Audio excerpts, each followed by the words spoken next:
invitat pur și simplu într-un weekend când am eu timp, bineînțeles, pentru că știe că eu de ce crezi că te-a invitat Ronaldo într-un weekend? Nu știu, rămâne la atitudinea voastră să... Oare de ce m-ar fi invitat pe mine Ronaldo? Vezi că vine postul Crăciunului, ai grijă. Știți că e foarte greu să răspund la această întrebare, da. Vine postul Crăciunului. Da, Așa, hai să vă spun despre ei, da? I-ai zis că vrei să... De ce nu ai zis să joace în clipul tău? Tu îți dai seama ce făceai, rupeai totul. De ce? De ce ei pe partea asta? Hai să spun mai bine ce făceau ei, da? Da. Am rămas, bineînțeles, cu ei la etajul 4 vreo 15 minute, pentru că după aceea aveam treabă și le-am spus că plec, am treabă. Timpul în care am vorbit cu ei și am aflat anumite chestii. Uite, David Beckham a fost foarte retras, foarte cu minte și butonau un telefon, era asta super... am citit în toate ziarele, David Beckham retras, stătea, au vrut două blonde în lift să intre, el s-a chemat bodyguard. Eu îți spun ce s-a întâmplat, da? Zi, da. Ceilalți erau foarte distrați când m-au văzut, după cum bine v-am spus, au început să facă tumbe, să se răstorbească peste cap chiar. La un moment dat, Roberto Carlos s-a pus în 4 labe și făcea ca șcățelul. Ia mă, cum făcea? Ia, arată-ne cum făcea. Tu vorbeai serios? Da. Ia, Cris, arată-ne cum făcea. Nu. Presupun că știți cum face un cățel, nu? Depinde de care, că am văzut și Caniș și am văzut și Doberman. Hai, de jucărie. Da, exact. La ăștia de jucărie nu mă bag. Așa, zi. Și făceau tumbe când te-au văzut. Făceau tumbe, da, și tot timpul făceau așa, nu pleca, mai rămâi cu noi. Și eu, bineînțeles... Te-ai pupat cu Ronaldo, zi-o pe asta dreaptă. Nu. Și mi-a dat invitațiile și mi-a dat și un tricou, ca amintire de la el. Da, ți-a dat tricoul lui? Da. Simona te-a luat. Și eu am dovada. Eu am dovada. Deci dacă tu vrei să... Măruța, dacă tu vrei și dacă... Poate Simona nu mă crede. Dar oricine putea să ducă peste... Nu este adevărat. Eu am dovezi și dacă tu vrei... Deci fetele de la Trident au văzut pozele. Deci vă rog frumos să le sunați. Dar fetele de la Trident ce căutau acolo? Deci toate le filmau un videoclip. Le-am arătat într-o seară. Ne-am întâlnit într-o seară și am arătat pozele. Deci, Măruță, orice fată dornică de nu știu ce, să facă poze cu ei... Dar tu știai pe Cris până acum? Draga mea, să știi că eu am avut acum ceva de spus. Păi și eu am clip. Crede-mă, eu chiar și cânt, chiar și fac ceva. Băi, fii atent cum facem. Băi, fii atent cum facem. Te rog eu frumos să o ții pe Roxana de la Trident. Da, te rog eu frumos. Roxana de la Trident. Eu să știi că eu plec din emisiune. Gata, nu facem asta. Deci am un singur lucru. Orice fată dorea să vorbească cu ei, avea o șansă să se ducă la hotelul în care stăteau, se duceau peste el călare acolo și... Și găseau și făceau vânătoare de fotbaliști în comparație cu altele care, crede-mă că au fost. N-am fost. Aici ce zici? Eu am fost omul potrivit la momentul potrivit, e clar. Asta e, am avut noroc și asta e. Adică există șansa să... Există. Să te cuplezi cu Ronaldo?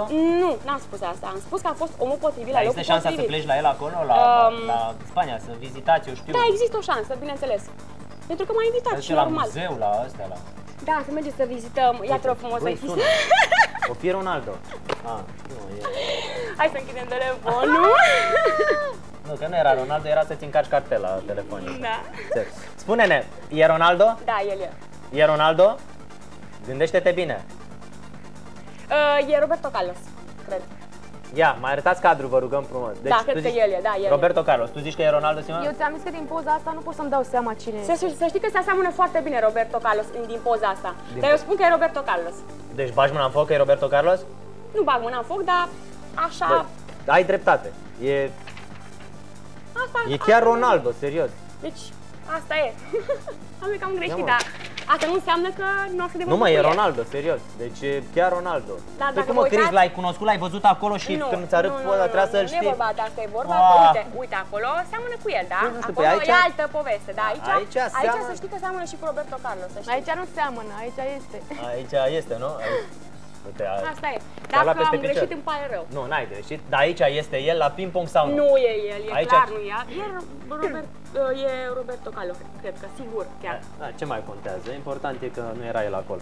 Bun, eu vă mulțumesc mult că ați venit la emisiune și vreau să lămurim treaba asta. Știi că sunt foarte mulți oameni curioși dacă într-adevăr româncele noastre s-au întâlnit cu Ronaldo. Deci tu spui că la tine a fost o țeapă, te-au păcălit prietenii. Deci n-am zis nimic, deja să-mi ți-am zis altceva și tu acum interpretezi iarăși. Eu ți-am zis că m-am întâlnit și eu prima dată la hotelul acelea. Deci l-ai văzut și tu pe Ronaldo? L-am văzut pe, dar nu ți-am spus la început emisiunii. Ție ți-a făcut așa? Nu, pentru că nu sunt de genul să mă iei așa pe mine. Păi stai mă, că n-am zis că acum zici de criza asta, era un joc. Nu, deci mie dacă îmi face cineva așa, poftim cum. Măruța, eu am și o piesă la tine în emisiune, poate chiar te rog frumos să... Ai și tu videoclipul, nu? Nu am videoclip, urmează să-l filmez. Da, piesa acum, o cânti acum? Nu, cânt acum, vreau să o asculți. Să punem acum piesa pe fundal? Da, chiar te rog. Fii atent, ia, dați drumul la piesă pe fundal. Vă rog frumos, la piesa lui Cristi, iar apoi o să ne avem și clipul. Simone, ea are clip deja. Și fii atent, vreau să-mi spui ce părere ai de piesa asta, Simona. Sigur că da. Ia, dați puțin mai tare. Și cei de la Vama imediat o să intre în direct cu noi. Au ajuns ușor, ușor la televiziune. Hai, ia. Asta e piesa ta nouă? Da, este o... Îți place cum sună așa Ce început? mi-ai făcut tu mie? Ce ți-am făcut, mă? Am vrut să... Două români ce s-au întâlnit cu Ronaldo. Super. Ia uite. Ia. Sper să vă placă, mie îmi place foarte mult și se potrivește ca o mănușă. Și urmează să facem și versiunea în limba engleză. Cât de curând. Asta e. Eu cred că ar trebui mai bine să o faci în spaniolă, tată. Sau în spaniolă, de ce? Nu te rog, cum să faci, mă, în engleză? Te întâlnești cu ăsta, cu Ronaldo și tu faci acum. Dar voi, gata, hai să lăsăm piesa puțin așa. Imediat sunt toți băieții de la Vama pregătiți să intre în studio, sunt gata. Vreau să vă mai întreb încă două, trei lucruri și gata. Tu îți lansezi acum albumul, nu? Da. Simona și tu, nu? Un album întreg. Tu ai deja videoclipul făcut, da? O să-l vedem și noi o să-l pregătim. Pe voi nu vă deranjează, de exemplu, că, nu știu, am văzut la mai multe emisiuni, lumea nu prea crede